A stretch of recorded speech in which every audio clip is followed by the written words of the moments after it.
welcome back. So, it is with great pleasure to announce our next war in Honkai starrail.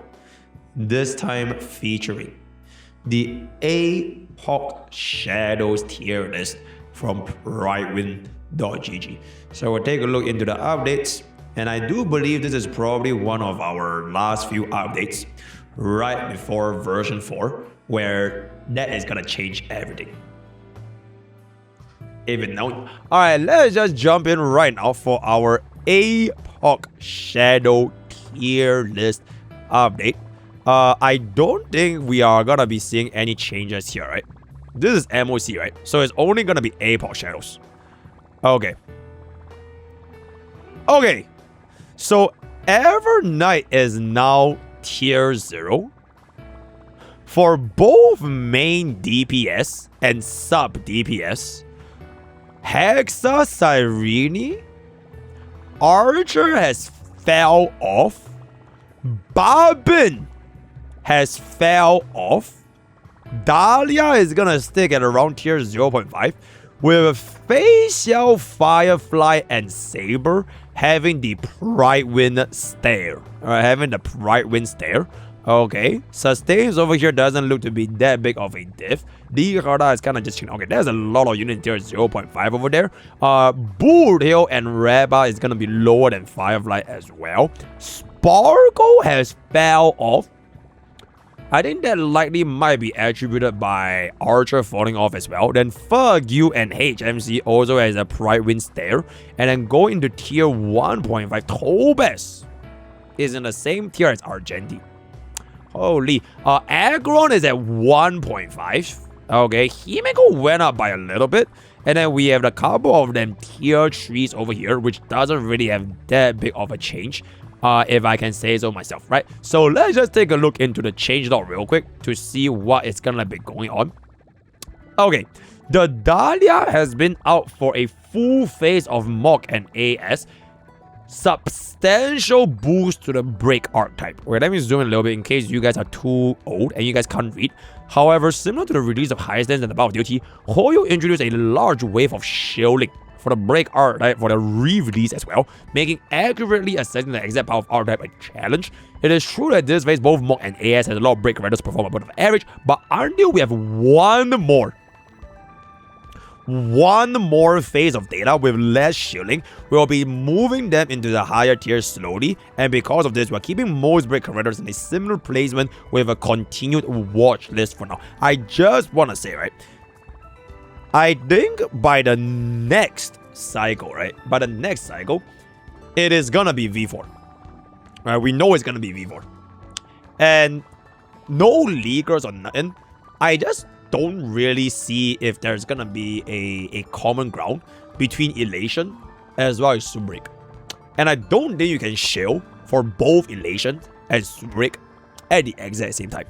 So the question largely just remains, how will Break do? Not relative to the Elation shields, because I think Elation is obviously going to get shielded. But how will Super Break do against the companions in version 3? Namely, Diharda, Archer, the flagships like Firenon, Remembrance, all that kind of stuff. And then we'll see where... Oh, and the version 2 is like Akron, Sarah's favorite unit, right? So there's going to be that for our break placement. On the other hand, APOC Shadows have the following changes. Evernight is now tier 0. Evernight continues to overperform compared to the current tier 0 as a solo DPS. So we are raising her to tier 0 because she is too consistently strong every single phase. Evernight gem. While on the other hand, Archer has fell off. Archer had a rough time in 3.7 and once again struggled in 3.8. Tier 0 requires consistency, and Archer currently isn't displaying that, so we're moving to tier 0.5 until he bounces back and is able to put up convincing clears even when enemies, buffs, and weaknesses do not favor him. Okay, chat, I would want to say, right, Sparkle is getting buffed in version 4. Like a whole ass buff. And the last time we got a buff for like Kafka, Silwood, all that kind of stuff, right? Okay, maybe the DPS like Blade and Jinglu, it was not as substantial. But specifically units like Kafka, right? She literally changed the face of DOT. So I just wanna like mention, yes, we are about to get a buff for Sparkle, who is a skill point support, which is also Archer's best in slot vertical support teammate. So if I were to combine that with Sparkle getting a buff, with skill points being the environment, because Breached Nest is 100% going to be a skill point environment. So let's just say our Archer, right? Let's just say our Archer. I think one of the biggest problems with Archer right now is that you are having a lot of downtime with regards to its burst, especially if you were to run Sustainless. Alright? If you were to go ahead and try to time your burst damage with Sparkle, you are gonna realize that you're wasting anywhere between 50 to 55 action value per turn, because you usually have to let Sparkle do a basic attack, because the next rotation you have not enough skill points. So let's just say, right, let's just say, because we know Sparkle is getting a buff, let's just say Sparkle's buff gives her more skill points. Alright, I think that's a very, like, no leaguers, I would dare to go out on a limb and say she'll probably give us more skill points. If we are able to essentially achieve a skill point abundance to the point where we can do our burst, let's just say, right, every rotation instead of every other rotation, then I think Archer might have a similar sentiment for the DOT Society back when Kafka saved DOT Society. So that's just gonna be MrPokke's 2 cents. I have no idea what her buff is gonna be, but I'm just guessing that, you know, after she does get a rework, Archer is probably maybe coming back, right? Anyways, let's move on to Saber and Facial. They have a very hard time in Apocalyptic Shadows with a leg of wind weakness. Okay, I know for a fact this order is just lying. Facial is the best. This match is possibly just a Black Swan event. We'll be watch listing them for now, but if they falter again, you pull for their E2s. Right, if they falter again, you pull for their E2s, so there's nothing too deep about it. Anyways, the greatest unrelatable Honkai star rail player that has ever lived. Himeko went from tier 4 to tier 2. Although we are not making a lot of changes to break, Himeko in AS has an exception, as she has proven results with Dahlia is at minimum stronger than tier 4. Even if her results fall out of break changes, we are confident she's worthy of placing at least tier 2 pose. Okay, you know what's crazy? I legit think Himeko might be tier 0 or 0.5 in pure vision. Bro, like, she slams a lot of follow-up. So even if you do not pull for a single break DPS and you just invest in Dahlia, fuck you, I think Himeko is like crazy good in pure vision. So that's just gonna be the Han March 7th. Oh. Han March 7 is a beneficiary of the Dahlia releasing and is now being played as the main DPS. We are not making adjustments, but considering splitting her scores into a main and support damage and ranking her in the future after she continuously gets used in other game modes and after the wait, why did they bring up Han March 7th? That is very interesting. Okay, chat. If we want to think about it, right? Let's just be logical a little bit, right? Let's just be logical a little bit, right?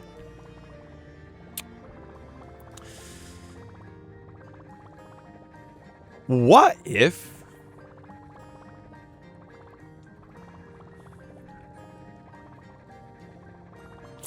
Tobes and Nami is now going to be tier 1.5. Previous niche alongside Facial has been eroded over time, with many Facial players opting to play alongside Double Harmony or bring one. Yep, absolutely. Nobody plays Tobes anymore. Use case has been far fewer, leading to a meta relevance diminishing. Because of this, her recent scores are just killer in-game, right? Bubbin. Ooh. Bubbin, while still strong, is a far more situational support than the majority of the top rated amplifiers residing tier 0. She has fewer top tier teams she is best within, and her play rate and scores reflect that. We don't believe Bubbin got much weaker, but the best DPS no longer considers her their top choice, with specialized options like Cyrene and Sarija taking up Babin's spot to sit securely instead. I just have one question for Prydwen. First of all, this is absolutely factual, right? Especially for the version 3 and 4 DPS. A lot of times you want to think about Babin, you probably get yourself the Cyrene instead. Well, to be fair, I haven't really think of a situation where you actually run Babin with those enforced DPS, but I just have one question for Prydwen, right? If Babin is gonna be getting that treatment,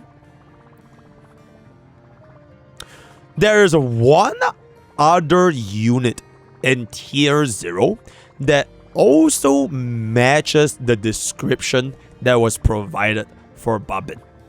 Out of 6 units here, there is one single unit that bar for bar, word for word, has the exact same description. She has fewer top tier teams she's best within, and her play rate and scores reflect that, but the best DPS no longer considers her their top choice, with options like Cyrene and Sarija. Now, I have no idea what the DPS is gonna be. I'll leave it to you guys to figure out who that out of six, right? One does not belong. And the answer is bro needs to go to tier 1, right? So let's just move on into the next one, and that's gonna be Sparkle. Sparkle in the current meta is primarily used alongside Archer or as a very low priority pick for Finon if you don't have any of his better options, with her main niche being alongside Archer who has been struggling. I think this is fair for now. I would say they were a little bit fierce. Like, I wouldn't be too shocked or surprised if they just led her at tier 0.5 but with an eye icon, because we already know she's getting buffed in version 4. Alright, we already know she's getting buffed in version 4. So like, I don't really see the point of dropping bro down tier 1, where what if by version 4 she changes literally everything for herself, for Archer, and for whatever skill point DPS is gonna be, right? So I would have preferred if they just gave Sparkle a little bit more of like a leeway, but LYUE, right? So aside from that, I would say that this APOC Shadow tier list so far, it looks to be pretty okay. Let's take a peep into the actual APOC over here. Why is Casters? Alright, come here real quick. Okay, so this is APOC, right? So this is APOC. So APOC is essentially Argenti into TV. I think we already all know that for this TV stage in particular, you really want to use AoE units. And then for this stage in particular for Argenti, single target units are gonna be struggling quite a little bit, especially I'm assuming at this point if you're gonna be using Archer, you kind of have to do the bombs, right? And it's very skill point efficient to deal with them in the first place, and on top of that, neither of them have quantum weakness, like 0 quantum weakness. So Archer going down for this particular rotation, I think it's just kind of fine, because there really is just not a single guy that would be super favorable for Archer in the first place, right? And if I really want to force myself to implant quantum weakness, let's just say Steel Wolf or E2 Archer, I don't think it's gonna be that fair to judge that as bro's performance in the entirety of APOC Shadows, right? Especially not right before, when version 4 is gonna be coming very soon. Actually, Chase, not even very soon, guys. I think we still have like, holy shit, guys, we have like 5.5 more weeks. Yeah, it's coming one day though, right? It's gonna be coming one day, so that is gonna be fine. Let's just move on a little bit. So I think that these are gonna be set what needs to be set over here. Pretty surprising that where is bro? Boot Hill is actually gonna be on the watch list over here alongside Rabbi Maide, because from my experience playing Boot Hill Sustainers against Argenti, right, he was very nice. There is even this little Apocalyptic Shadow showcase that we've shown with Boot Hill. He was like absolutely clapping cheeks against Argenti. Sustainers, right? Sustainers. So maybe for the casual player base, they probably won't want to try that, but I think bro does very well. Rabbi, I think it's more problematic because you can't really run bro into side 2 because it's a little bit too slow, since side 2's TV actually don't care about break. Because TV's timeless bar is only based on the number of times you hit the enemy. But unfortunately, if you want to run Rare Bug inside too, your other two teammates don't really have as big of an AoE compared to, let's just say, for example, like pure evolution units like Tribi, right, like D-Herna. So a little bit more of an unfortunate situation. I would honestly not mind placing both those somewhere along this this caliber. Saber? Questionable. Honestly questionable. We'll see how bro is gonna be cooking. I think the definitive tier 0s here are more or less quite straightforward. I am a little bit skeptical for Evernight being tier 0 main DPS because the current only setup for running Evernight tier 0 main DPS is probably keep Hyacinth Cyrene, right? Unless you want to try Sustainless without Hyacinth, then just slap on an RMC. I think that's going to be fine. I'm not too sure how accessible this build is going to be because I can almost see a world where, like, at E0 full baseline cost, Casual's Evernight is probably going to be able to match up and, like, at least easier to play as compared to, let's just say, if you are going to be doing like Evernight and Teep Hyacinth, right? So we will see what's up with that going forward. I do want to mention, though, in the future, when the next APOCs come along,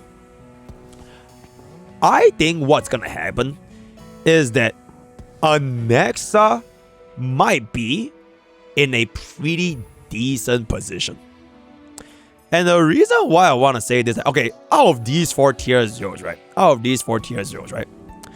The good thing about this guy and this guy is that they can use Sparkle. Alright, they can use Sparkle.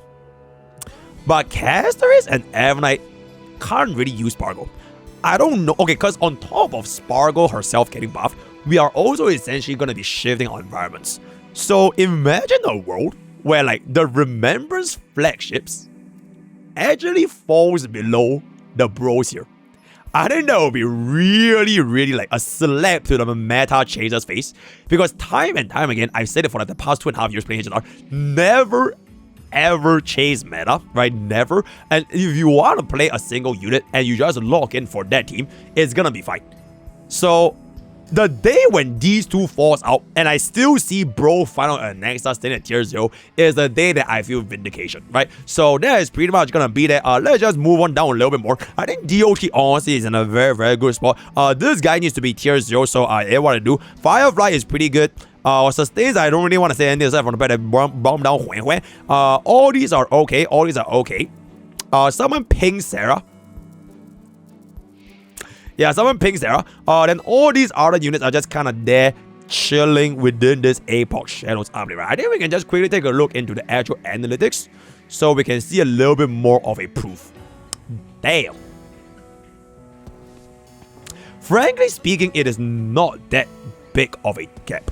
Because the main DPS Evernight is going to be at 7.66%, which is like way, way, way lower than main DPS Casterus, which also probably use her alongside with Evernight. We can see from the sub DPS category. Alright, so majority of the players are still going to be running Casterus as the main. Other than that, it's going to be our way. I literally just realized HMC is higher than RMC. Wait, where is RMC, guys? Oh, we already did this. Oh, we okay. Okay, we already did this.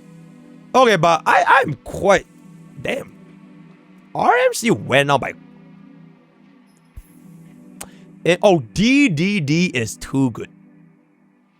You're absolutely right. So I think we're just gonna wrap up this video since I've been told that we have already done this before. I do want to say one thing before we bounce though. Not really tied to APOC Shadows, but I want to bring your attention to this right here. MOC. This is the old one, but I want to bring your attention to this right here.